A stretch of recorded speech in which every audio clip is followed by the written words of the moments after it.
welcome back to Unedited, episode 13. Hope you are doing well out there. My name's Jordan. I'm joined by Ethan. I always make you say your name. I know yeah, how much you do. like it, eh? I don't. Yeah, I know you don't. That's why I do it usually. Yeah. So, how are you doing today? I'm doing pretty good. It's late August, right? Yes. And fall is starting to kick in. And I'm starting to get those sleepy fall vibes now. Yeah. You know, like the summer is hype a lot. I hear you. I'm kind of like, I'm ready to chill out a little bit more. How about you? You know what? The last couple nights have been hot enough to be sitting outside still. But we had a period of 4 days before the last couple days where it was actually cool. Yeah. And it felt like fall, right? Yeah. Like in the evening. So I don't know how I'm feeling about that.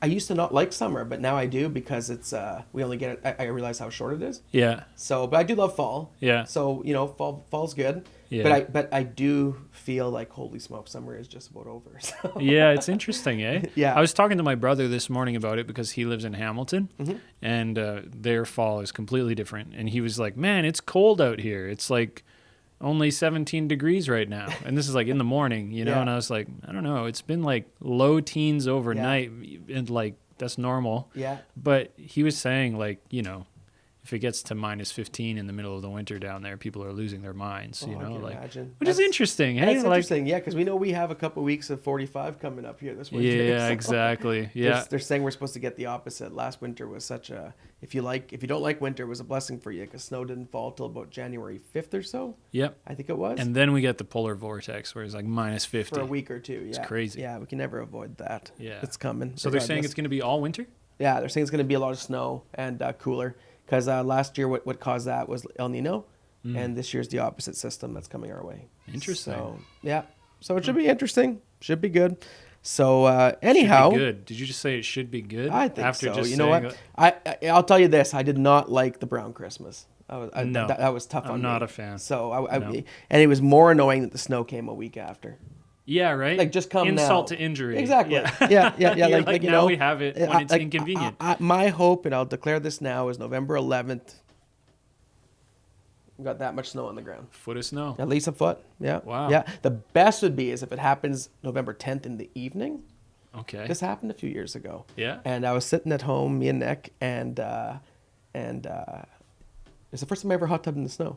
Really? Because it started snowing. I'm like, I'm going to go sit outside. I'm going to Nice. enjoy this. And the next day there was snow on the ground. And I was like, perfect. The start of a new season. Yeah. Right? Because I always put my tree up around November, like 12th kind of thing. Yeah. So, yeah, I'm an early tree person. We Yeah. are. So, I like that too. I like the though. lights, enjoy though. that. I like the lights. And I found a way to have a winter tree now. Like, we have another tree that we put in the kitchen that we bought last year that has pre-lit lights. And they're just like white lights. So I use that until about February. Right. Then I pull it down. But I take my tree down right after Christmas, usually around. Right after. Eh? Well, no, January 7th is our deal. It's right around Epiphany. Huh. So when we do it, yeah. And that's Nick's compromise for me because if it were up to me, I'd leave it up till February. Yeah. Yeah. Well, we usually leave it up like almost all of January. Yeah. So we made a compromise, and I got this little winter tree now, and I put it in the kitchen, and I spend lots of time A winter tree. sitting That's at nice. the kitchen. That's what I call it. Yeah. Yeah, a it's winter good. tree. Yeah. Kind of mixes better. Yeah. And So, welcome to Unedited, our Yeah. Christmas podcast. yeah, we kind of got sidetracked here a little bit, but we're going to go through like it. a few segments today. We're going to talk about in my feed. We're going to talk about what's happening in the neighborhood, and then we're going to ask, how about you? So let's just jump right into it. In my feed. In my feed. It's Christmas time. Is it Christmas time? In my feed. You know what? Why don't you start us off? It's not What Christmas did time. you find this week? What's piquing your interest here? Okay, well, I have some local news. 'Kay. Last week you brought some local news. Yes. And this week I actually woke up to read this article this morning. It's about something that happened on August 17th in Saskatoon. Okay. So you have, you're aware of the Show and Shine car show that happens here, right? Yeah, happened this weekend. Yeah, so in Yeah. Saskatoon, it's reported that 30,000 people come to Saskatoon to participate in the Show and Shine car show, which is it's an official car event, but there is an unsanctioned cruise night that's attached to it. Everybody's familiar On in 8th Street. Saskatoon. Yeah. Yes, with 8th Street being taken up with all these old classic cars or really nice cars being shined up, and they just cruise back and forth on 8th Street. For anybody that's not from Saskatoon, it's kind of like one of the main drags in Saskatoon where you've got 4 lanes and you can kind of just cruise around business areas and stuff, and it's all lit up. So cruise night happens, and it's not officially part of the Saskatoon Show and Shine car show, but like everybody participates in it. Yeah. And it's something that's acknowledged by the official Show and Shine car show, which I didn't realize that these things were really necessarily official, but I'm sure there's some organization or club that makes this stuff happen. So what had happened is on August 17th, apparently Saskatoon police went around 11 p.m. to 8th Street, and they saw some people kind of getting carried away. They call it stunting. So they were maybe whipping out their tails a little bit or something, messing around with their cars. And according to CBC, it says that the officers, or I think they posted this. Yeah, it's so interesting that like police post stuff on Twitter. Isn't that interesting to you? Yeah. It's like official stuff. Yeah. It's like Twitter. Yeah, they got their Twitter feed. Yeah. It's very interesting to me. Anyway, that's a whole other thing, but I just don't know how we got here as a society. Yeah. No. Just kidding. I was just saying X. Yeah. Got to call it X. So, but everybody knows it's Twitter. It is Twitter. But it's interesting. That's a complete aside. I don't need to spend a lot of time talking about it, but how do we get here that like official police press releases happen on Twitter? Yeah. Anyway, but the Saskatoon police stated that during the night, in the night cruise, there's a few drivers that took it too far, in quotations. And when the enforcement when they went in to enforce some law, the officers were swarmed and assaulted. Yeah. Have you heard about this? I did. Okay. Yep. I keep up. So apparently 2 people, a 17-year-old male and a 22-year-old male, were arrested because apparently one, the term they used is assaultive, assaultive manner? Is that what it says? And spat on a cop. Okay.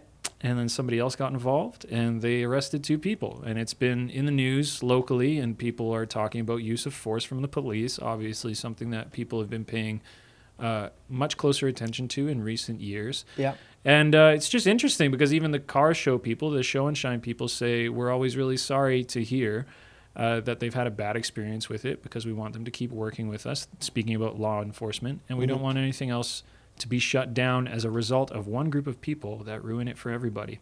Now, the question I have for you, because this is just some interesting local news, and you and me actually talked last week about the fact that there'd be like the cruise night happening and stuff, right? We're saying sometimes it's nice to go down and see the cars and stuff. Yeah. The question I have on my mind is this expected for you? Like, did you think, oh, of course that happened, or did you think, really? Like, what did you kind of think when you heard about this? I don't think I was. I wasn't shocked because I don't get shocked very easy anymore. So I wasn't surprised by any means. See, you didn't get me there. Didn't get him at all. But okay. I don't know.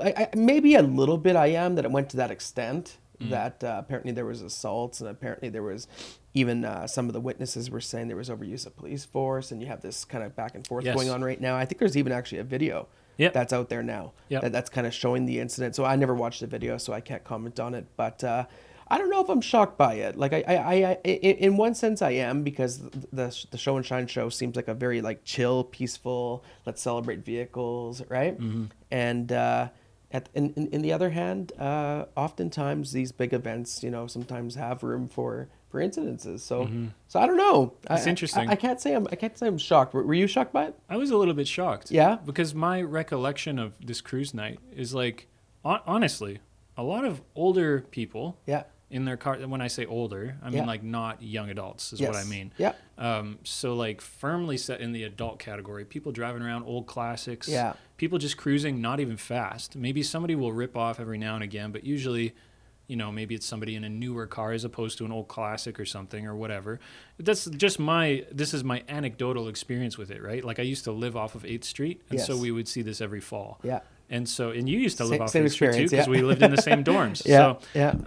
Just kind of hearing about it, I was like, oh, really? Like I wouldn't have thought that these things would have gotten intense. And I'm not bringing this up to make a comment about justified use of force or not, or whether, because I wasn't there and I didn't see any videos, so I'm not like making a comment about what happened, except that I was just surprised this would happen at this event. Yeah. And so reading the organizers' thoughts, even, again, they didn't organize cruise night, but the Show and Shine organizers, reading their thoughts kind of just makes me think like, yeah, nobody wants this, right? No, Like no, I don't nobody think wanted so. there to be anything happening. No, Like, no, the event's popular and it happens downtown. I think that's where they set their cars up, right? But they always Yeah. do this drive around 8th Street. And we used to sit in that co-op parking lot where Mm-hmm. that co-op was. Just kind of park there, even pull up a chair or something, right? And Yeah. just hang out and look.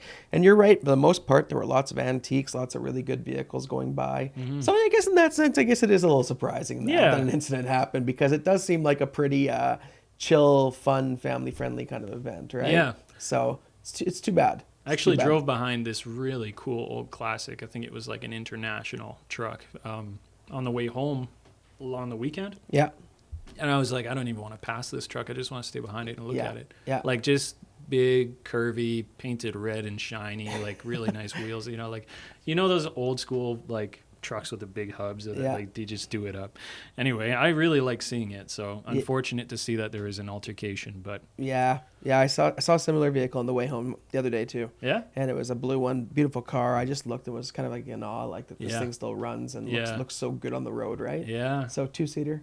Yeah. So, nice. The yeah. bench seat probably, eh? Yeah, likely. That's cool. Well, I mean, me and you don't have fancy cars, but I think we both appreciate that there are things like this that take place in our community. Again, Definitely. good for our community to have 30,000 people participating in the show and shine. Yeah. We like to have stuff happening for Saskatoon and drawing people in. And Absolutely. so let's hope people, just keep their pants on a little bit, Maybe let's There you not go. spit on people anymore, and, we'll go from there. How about? Go from there. Okay, sounds good. Want me to go? Yeah, I'm done. Okay. I'll share what was in my feed this week. Okay. I'll read the headline to you. It makes us feel alive again. This therapist. Wait, can I guess what it's about? Yeah. Just based off the title. Yeah. It makes us feel alive again. Yeah. Is it about a new dark chocolate shop? No. Okay. Should it be? I mean, that makes me feel alive. Okay. Okay. I'll read the headline. Okay. You don't want me to guess anymore? Go ahead. One more. I'm just kidding. Sorry. I'm like, I'm open to it. Yeah, So sorry, you get to the article. it makes us feel alive again. This therapist is sharing the #1 coping skill she recommends to all her patients. And all it takes is your favorite nostalgic song. So that's why I still listen to the same music 15 years later.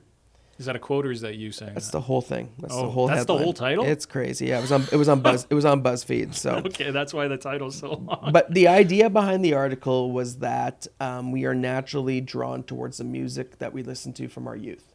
And so this is why a lot of people quit listening to new music the older they get, Yep. because they just want to go back and listen to the good stuff when music was actually good, is how we would frame Yep. frame our statement sometimes, right? Absolutely, yeah. So now I'm in a unique situation because I buy so much new music, probably as much as really most people in the city, really, to be honest with you. Like, Yeah, you're an avid music I collector. buy lots of music, yeah. And so looking back on it, what I did a couple summers ago, 2 summers ago, Rock 102 had 90s weekend here in the city. So local radio station. And I remember turning it on and thinking, man, I love this because I'm hearing all these songs from high school. And I listened to it all weekend and it inspired me to make a 90s playlist.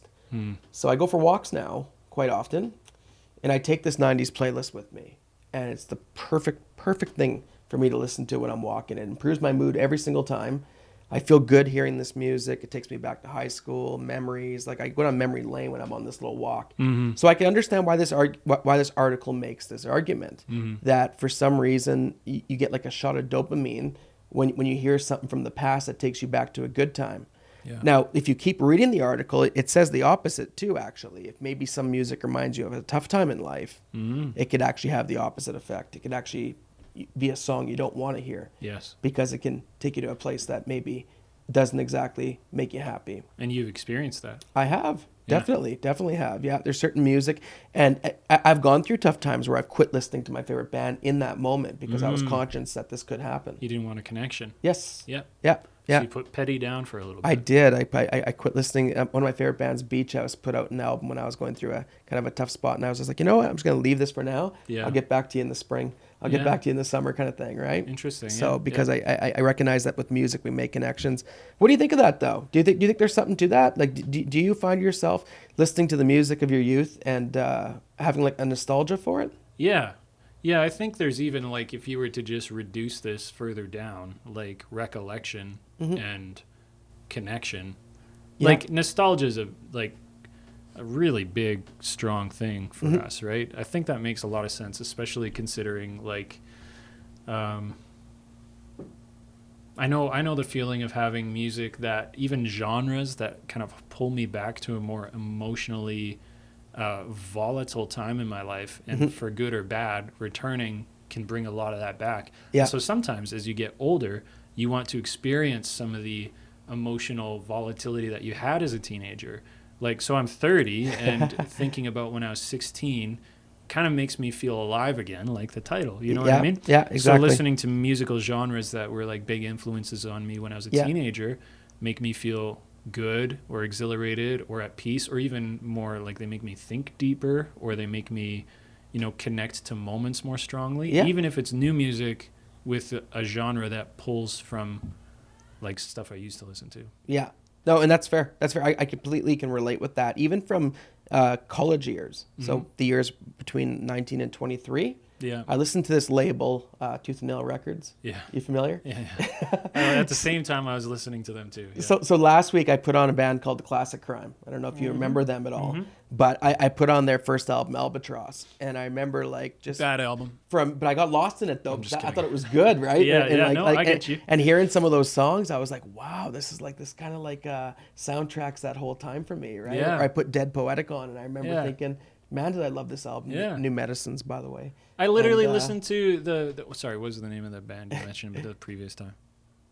The Classic Crime? Yes, Yeah. Classic Crime. Yeah. I was going to say Criminal Crime. No. The Classic Crime. I literally just went back and listened to them recently. Okay. Was this recent for you too? Like last week. Are we synced up or what? I don't know. Are I'm we telling buddies? You, we're just on the same spot, eh? High five, man. So we didn't even talk about it. It Yeah. just happens naturally, right? We're buddies. But I do find that though, and I do find that there's some music that can like, even TV shows. Here, let me throw one out to you here. I cannot watch Unsolved Mysteries. Okay, I just can't. Yeah. That theme song from the 90s gets in my head and gives me the creeps. That's so and it ruins relatable. my day. No, I'm not kidding. It No, ruins my I day. get you. Yeah. And when I'm going to bed at night, I can't go to bed. It's Like, relatable.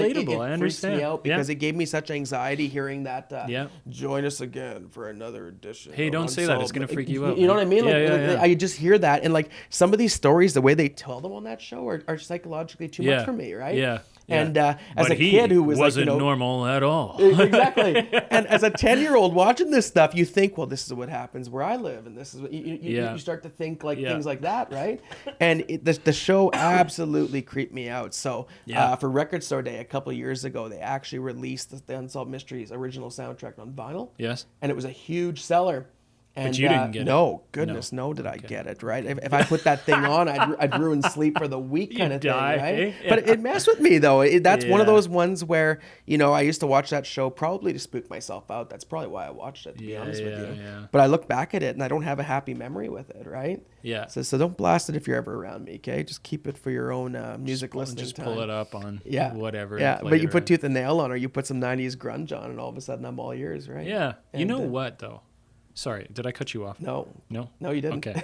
I'm just really into this subject, so I getting a little I excited. appreciate it. But, have you ever tried to purge yourself of negative emotion music Yeah. from the past? Yeah. Like in the sense of going back and revisiting it with the intention of conquering that.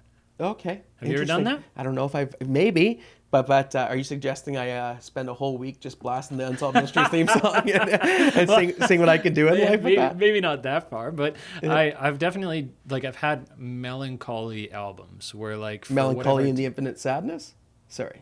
In That's the a way. Smashing Pumpkins album. I just had to throw it Okay. out See, there. now you're out of my Too range. much. I don't know anything Sorry. about Keep Smashing going. Pumpkins. Keep going. Melancholy Except albums. that they're bad. They're not bad. No, but I've like, for example, in the early aughts when I was a younger kid, I started getting really bummed out by Sunset for some reason. Mm-hmm.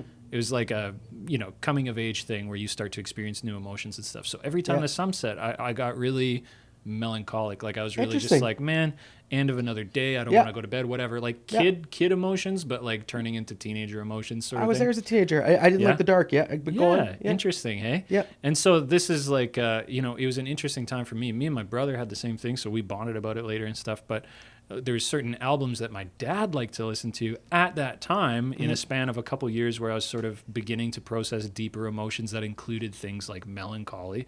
And I remember those became these like albums that bothered me. Like if I heard them, I would just be like sad, like Yeah. immediately. Yeah. Now, sad isn't even the right word. I honestly think, as much as I'm overusing it, melancholy is the right word. Yeah. You know? And so, yeah, I mean, I went back to those and tried to re-listen to them to like cement them as good memory albums instead of like letting them be negative feelings. Interesting. You know? Yeah. And it kind of worked. So some of them now it's like a sad sweet sort of vibe I get instead, sort of where it's like nostalgic, but I can think, wow, like the innocence of those years, and I'm so far past that, and so it doesn't just like victimize me right away when I hear it. You know? Yeah. You know what? It's funny that me and you were talking about it. I'm laughing for a reason. I'll tell you in a second. What are you laughing Keep about? going. Keep going. No, tell me. No, keep going. Well, it's funny that me and you are talking about this though, because we are probably two people who would more deeply emotionally connect with music. Yeah. I bet there's some people listening who are like,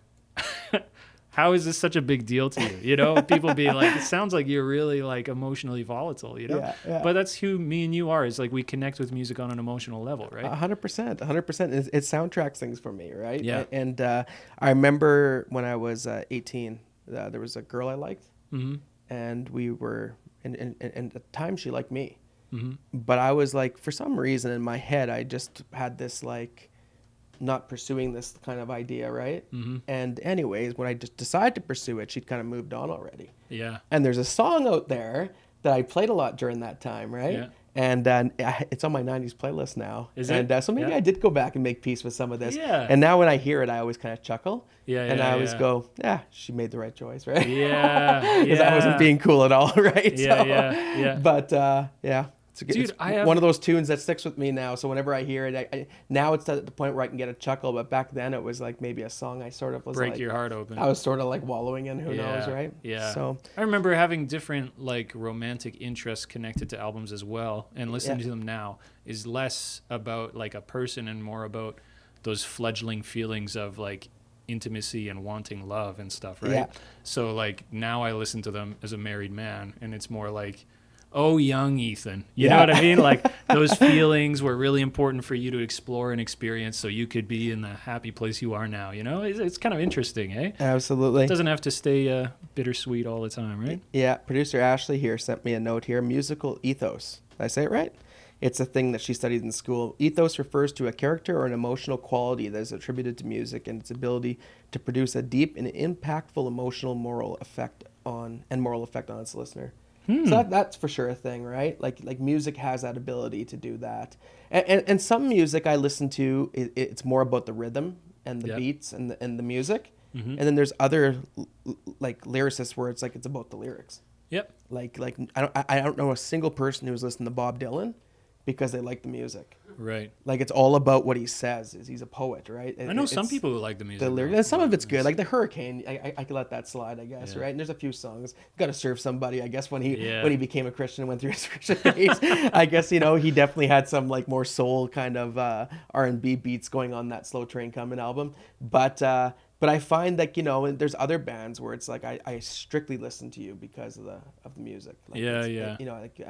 Like I might not even want to know what you're saying necessarily. Yeah, no, I get that. That might ruin it for me. It's just that beat, that rhythm, that song, right? Sometimes I look past lyrical content because of the musical, like ingenuity, right? Yeah. But I also think in terms of ethos in music, it's interesting because what might be objectively attributed as producing a certain emotional effect on a listener isn't always subjectively what it does. Yeah.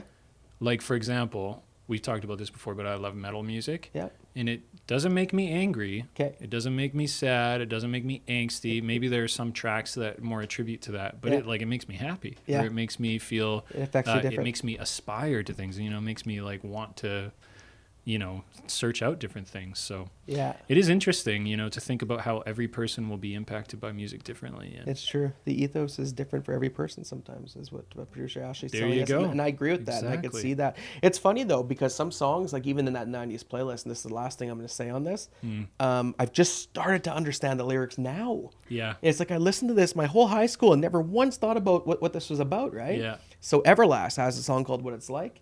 And I never knew he's actually talking about how to empathize with people. Yeah. and stuff, and how to like recognize that if you had to walk a day in someone else's shoes, maybe you'd know what it's like. I didn't know that. I just knew him as the House of Pain guy who was doing Interesting. something, right? And, Yeah, and I don't interesting. listen to that song often, but I heard it on the radio the other day, and I listened to the lyrics, and I was like, whoa, like Yeah. he was actually saying something that was probably worth talking about. And at the whole time, we just kind of bumped our heads because it had the best beat in the world, right? Yeah. So, at the time. So Well, it makes you think of, Outcast and stuff, and some songs that yeah. had a good beat, but had a very different meaning. So Yeah, very different interesting. meeting. Absolutely. that's a good feed, man. That was fun. Yeah, we'll have to chat. We never chat music, eh? So we'll have to chat music more. Right? So let's check out In the Neighborhood. In the Neighborhood. Lately, we've been going through this series at church. Pastor Louis has been teaching called Sharing Jesus. So we've been talking about what it looks like to share our faith with people and the importance of sharing our faith. And this past week, he talked about our stories and how each one of us has a story, and really how we use like our own experiences to interact with people about our faith. Do you find that easy to do? Do you find that complicated? Like, what are your thoughts on that? Yeah, why don't you run it by me one more time? Tell me that again. So sharing your story, like for example, like what is it in your life that made faith important to you? Those kinds of things, right? Like, do you find that naturally rolls off the tongue? Like, do you know your story well? Have you ever like practiced telling it? Like, do you get what I'm saying there when I'm saying that? Yeah, I do. Yeah, I mean, I think it's actually something that I try to like restrict myself on. Okay. Which is going to sound weird because I don't think that's where everybody's coming from. Yeah. But working with teenagers for the past like 10 years of my life, there's always an opportunity for me to share part of my teenager experience and my teenage years, and to say like, this is how my faith impacted my upbringing, and it can impact yours as well if you want, but I'm just going to tell you my story and you can consider it for yourself. So I find I actually have to like pull myself back on that, so that not every person I talk to is getting a story from my teenage years and I get stuff, you. I get you. In terms of relating with the youth that I'm interacting with. To keep it from becoming that whole, well, when I was a kid, a candy bar was 5 cents, like those kind of things, right? Like for it to become just like falling on sort of like, So what I took away from the weekend though, and because I want to make sure that I'm not communicating that we should ever be in a place where we just hear a point like that and we think, that doesn't apply to me. So what I took away from the weekend was actually about finding creative, like, I want to say the word ingenuitive. Is that a word? Sure. I don't think that's a word. I'm going to take your word for it. Okay. Well, No it's pun the intended. word that popped in my head, but I don't think it's a word. Yeah. Anyway, finding creative sort of new ways to express your story so that you're not just becoming, say you are somebody who more readily shares your perspective and shares your experience. Like there's this aspect of actually being aware of the context and connecting with people on a level that matters to them as well. So it's not just you pontificating about your experience. 100%. So that's really what I took away from what Louis was talking about. But what about you? Have you found that? Okay. I just got to weigh in here that ingenuitive is a word. Comparative, more ingenuitive. Superlative, more ingenuitive. Non-standard. Possessing ingenuity, ingenuous. Yeah, so you kind of had a word. Ingenuity? Yeah, ingenuity. Ingenuitive? Yeah. Because it sounds like ingenuous. That's what I'm reading it as. But it's Because not. I don't know the word. So I'm just, I was giving you the credit. I was patting you on the back there, regardless of knowing the word myself. So Well, I said it right. Producer Ashley threw it into the notes for us, but I guess that is a word, and I said it right. So there we go. that's good. That's a win. That's a win. You get a gold star after the I show, guess, okay? I guess I'm being pretty Hey, ingenuitive. you got a good job here. She just wrote good job. Good job. So good Atta on boy. you. Yeah. Pat on the back. Right on. Yeah. No, I hear you 100% of what you're saying there about sharing stories. Like, it's one thing if I'm giving a talk somewhere, it's much more easy for me to share my story and bring a context into it according to what I'm talking about. But when I'm having conversations with people, it's not like I just go up to them and rattle off a 20-minute monologue of my story. Do you know what I mean? Like what I try to do is just find opportunities in life to be like, hey, and I remember this, and actually, maybe what that taught me was this, right? And and maybe make it a little bit more dialogue and just focused on the experience. Every now and then, because I carry the title pastor, I get some people who just literally say to me, so why don't you tell me your story? Like literally, just want to know kind of how I got to where I was, especially people who aren't of the same faith or belief as me. They'll want to know what was it that led you here? So I went up for Yeah. coffee with a gentleman about a couple months ago, and I remember he just said, so tell me about how you came to your faith and stuff. Mm-hmm. And I was like, whoa, like you normally don't get those kind of invitations, right? Mm-hmm. Yeah. Normally, sometimes you want to try to sneak it in, or like, trying to get a few words in about your faith somewhere. But like, he just gave me the platform to talk about it, and we had a really good conversation about it. Yeah. And I think at the end of the day, he probably made some associations with maybe some of my experiences that led me to this kind of thing. Mm-hmm. But we had a chat anyways, and I was able to share with him, like, what my life was, what it looked like after faith, and where I'm at now. Yeah. So I do think sharing your stories is important. I really like the idea of sharing your own story, sharing Christ through other people's stories. I've heard some just amazing stories of things that God's done in people's lives, and they're worth talking about sometimes, right? Yeah. And they're worth mentioning. They're worth saying. And they can help us in our interactions towards other people. Yeah. So, and even with ourselves, I think Pastor Louis said something during his talk. He challenged people, like, get familiar with your own story. Because when you ask people, like, do you know your own story? Most people will say, like, duh, it's my experience, right? Yep. But how many have actually thought about it in the form of, like, really, really deeply thinking about it and trying to, like, thinking through the story? Like, sometimes we don't do that, right? Yeah. So getting familiar with your experiences and expressing them in a way that could be helpful for other people, I think it's big. I think it's helpful. Yeah. Yeah. Yeah. As you're talking, it kind of makes me think something that I think the general population of Christians want to hear from their leaders. So people leading in churches or parachurch ministries or whatever their connection is. Mm-hmm.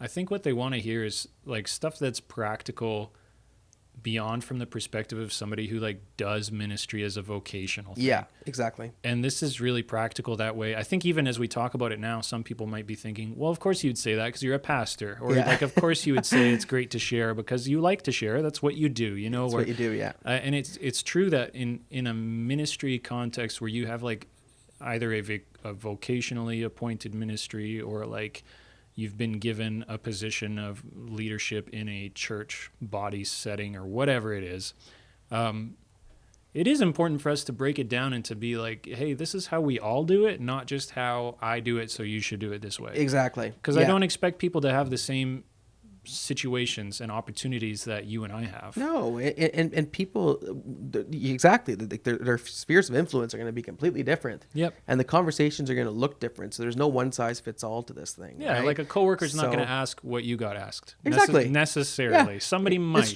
It's true. But they're not going to be That's like, unique. hey, it's coffee break. It's unique to the fact that I carry the word pastor. Exactly. And people who know me and ask me eventually what I do will find out, like, I work at a church. I'm a pastor, right?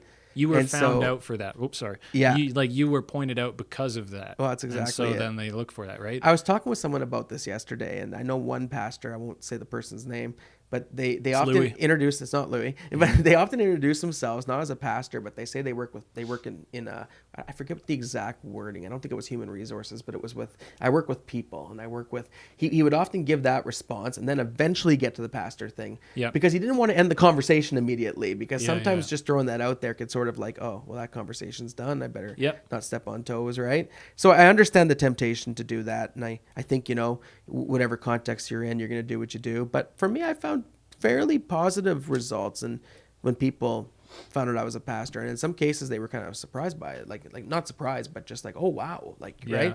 And then it gives you an opportunity to share. And I think everyone's situation, you're going to find little opportunities that maybe I won't find being a pastor, that you could find to share your story with other people. But I do think what Pastor Lee was saying was great, that our stories are important, and not only do we need to know them, but we need to share them. And I think people will appreciate that, because maybe in our world around us, we hold our cards back a little too much. Maybe vulnerability is maybe what we need a bit more. So absolutely. And if I can just pop in again, I know we're kind of running out of time here, but I think just as a pastor has unique opportunities, or somebody who's in ministry has unique opportunities, the thing that we all have to recognize within Christendom, so everybody who's a Christian, we need to recognize that we are each given unique opportunities. So just as much as we can say, well, pastor or whoever's speaking at a church or an event, like, you don't understand my situation, I'm not going to be able to do the things you do. it goes the other way. Where like I don't have the opportunity to be working at the local co-op and to have interactions and relationships, connections, and I don't have the opportunity to be working at the software company you work at, or to have the relationship connections through real estate or what. And I think it's just like to recognize that just because a pastor like Pastor Louis says we all have to learn to share, we should never create that divide where it's like, that's easy for you to say, because the point is that each of us have our own entrances and opportunities. 100%. And it's really about doing it the way that works for you, makes sense for you, and is in the context of your relationships. Yeah. And perhaps if you're trying to figure out a way to share and you don't know how, a good place to start is to check your relationships and find out how many relationships have you got that are substantive enough that you could actually speak into somebody's life with your story or hear theirs. Yeah. And it would be like responded to positively. They would be receptive. Because if you don't have any relationships like that, then you probably need to start building that so you can actually have nobody wants somebody on a street corner on a soapbox shouting at them about stuff that they don't understand. Even if that was something that would be very good and applicable and proper for somebody to hear, it's going to be received completely different from somebody who's just telling them things versus somebody who's in a relationship, who they know, who they live with. Yeah. Anyway, I digress. Listens to them and they listen to you, and you take an actual interest. But I got a feeling we'll cover that a bit this weekend in church. So I bet. Yeah. I wonder why you got a feeling. Got a feeling. So let's head on to our next section. How about you? How about you?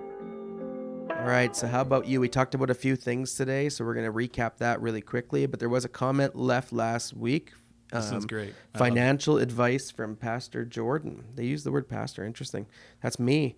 You don't go to the fair to save money. That's a quote. How true is that? That's you. Isn't that the truest thing ever said? I love that as a comment. I like that you're doubling ever, down. You're doubling down on your statement. Hugely doubling down that that was statement. So good, Jordan. Yeah, I read that. I read that, and I'm like, no, you don't. Like that's the fair is a drainer, right? You read it. You read the comment first without the quotations, and you're like, this person's on to something. And then you realize, oh wait, I said that. Yeah, I think I responded back to them a couple days ago. I just wrote truth. Yeah. And it really is what it is, right? Like you really don't go to the fair to save money. Well, I love that somebody put that down as your financial advice. And if you do, then you're gonna miss out on the cotton candy. It's true. It's true. And all the things you don't need. Like, it just isn't like going to the fair is just recognizing you're taking a hit. You're going there to spend money. And you're probably gonna have a good time, and that's the win. I think unless I'm not usually having a great time if I go to the fair without money. But let me just say, though, if you're a young family, maybe with one income, you got 3 kids, or whatever situation you're in where money's a little tighter, you can still go to the fair and do some stuff, but you just have to be really aware, right? Yeah, like it's not 100%. I think that's the one thing that bums me out about like the city fairs that are really big and expensive. Is it's not really accessible to diverse income houses. Like, if you talk about the Warman Fair, what's it called? The Warman Fair? Yeah, you don't pay anything to get in. You just go in, you can hang around. You get your tickets, you can hang out, right? And you can pay for extra stuff, but you can just be there, right? It would, and I'm not lying when I say this, compared to like a big city fair, it would be probably a quarter of the cost. Yeah. Yeah, you're going to cut your costs really high. Because everything's cheaper in general, and then just you don't pay anything to get in. And getting in is sometimes the hardest part, right? Like for me, my wife and my 2 girls, to get in, I think was $50 just to walk through the gate. Right. So I'm a big fan of events where you can at least be there without paying anything. And then if you want to buy something, you can. And some people, that's all you want to do is just grab a seat and watch the lights. Like being at the fair at nighttime is like a summer thing for me. Yeah, I love how bright all the lights are, and it's flashing, and it looks fun, right? Maybe that's a nostalgia thing again. The warm summer back to our discussion. Yeah, maybe that's what that is, because I think I associate like being a kid and being like, I'm out at night. There's lights here. This feels great, right? Yeah. And the fair was kind of that experience for me. I wasn't the kid who was, throwing up after the zipper. I was too scared to go on the zipper. But anyhow, we talked about a few things today. We talked about car show and shine. Did you go? Did you enjoy it? What was the coolest thing you saw there? Mm-hmm. We talked about music and going back to the memories, and sometimes negative, sometimes positive. Sometimes you go back to the negative to create a positive, is what we were kind of chatting about. Do you find that you listen to the music at a certain time in your life and you stay there? And why was it Kiss from a Rose by Seal? Yes, that's the biggest question, right? Yeah, the Batman Forever soundtrack was where you found that song. So, also you found Hold Me, Thrill Me, Kiss Me, Kill Me by U2 on that sound. Anyways, I digress. The Flaming Lips was on that. Anyways. You like that soundtrack? It was a pretty good soundtrack, yeah. Okay. Yeah, I haven't listened to it in 20 years, but now that you mention it, Yeah. I might throw it on today. I love that I mentioned Seal, and that's the connection you had. That's the connection for me. I didn't expect that. Well, because Seal put 2 videos out for that song. He put the first video out when it was a single, and then when it was on the Batman Forever soundtrack, he put a Batman video out for it. Can I tell you something about that song? Fun fact. That is a really fun fact. I'm having a blast with that fact. Can I tell you something, though? My wife drove me into work today, and I put on Kiss from a Rose by Seal. Yeah. Just to kind of see what she would do. Yeah. She was just quiet during it. Yeah. When the song stopped, she said, "That was awful." That's like when I put on Bended Knee by Boys to Men on or something. Yeah, right? yeah. And I'm just like living the times here. I'm 94 and Yeah. Nicole's looking at me like, what are you doing? Yeah. My wife literally said after that song, I said, well, it's just fun. I just like to listen to fun songs sometimes. And she said, you like to listen to bad songs. Yeah, that's too funny. So what are the bad songs you listen to? What are the guilty pleasures Yeah, that what's you your listen guilty to? pleasure music? Seriously, yeah, I please want some write that comments on song that. down. Like that Yes. one that you like and you feel almost embarrassed for liking, Yep. but you do like it, right? Yep. Like I won't lie. I like hearing This Is How We Do It by Montel Jordan. Okay, Wow. even though we're not all there, I appreciate it when it Yeah. comes on the radio. Or And- Let Her Cry by Hootie and the Blowfish. There's a whole bunch of them for me. That's right. So And why is your guilty pleasure I Kissed a Girl and I Liked It by Katy Perry? there you go. I want to hear about it. I'm sure that there's somebody out there that's the song, you know? Could be You the know song. it will be. You know it will be. You let us know the song. We're gonna comment back at you. Let us know what you think about sharing your story. Do you find it easy? Do you actually know your story in the sense that you think about it that way? Mm-hmm. And how has it been helpful for you in sharing your faith in your life with others? I think we're good to go. You ready to go? Jordan, I would love nothing more than to keep talking with you, Yeah, but we have to go. we have to go. Yeah. Because it's time to go. I think it's time to go. MXPX. Play some sad music. We got to curate some nostalgia about this moment. Little play out music. Sounds good. Farewell. A little nostalgic. Grade 10. Bye. Episode 14 next week. Bye. Unedited is a ministry expression of the Neighbourhood Church. Hosted by Ethan Andrews and Jordan McClellan. Produced by Ashley Drayton. Voiceover by me, M. Curry. Watch us on Instagram, YouTube, or Facebook. Or listen on Spotify or Apple Podcast. Thanks for listening.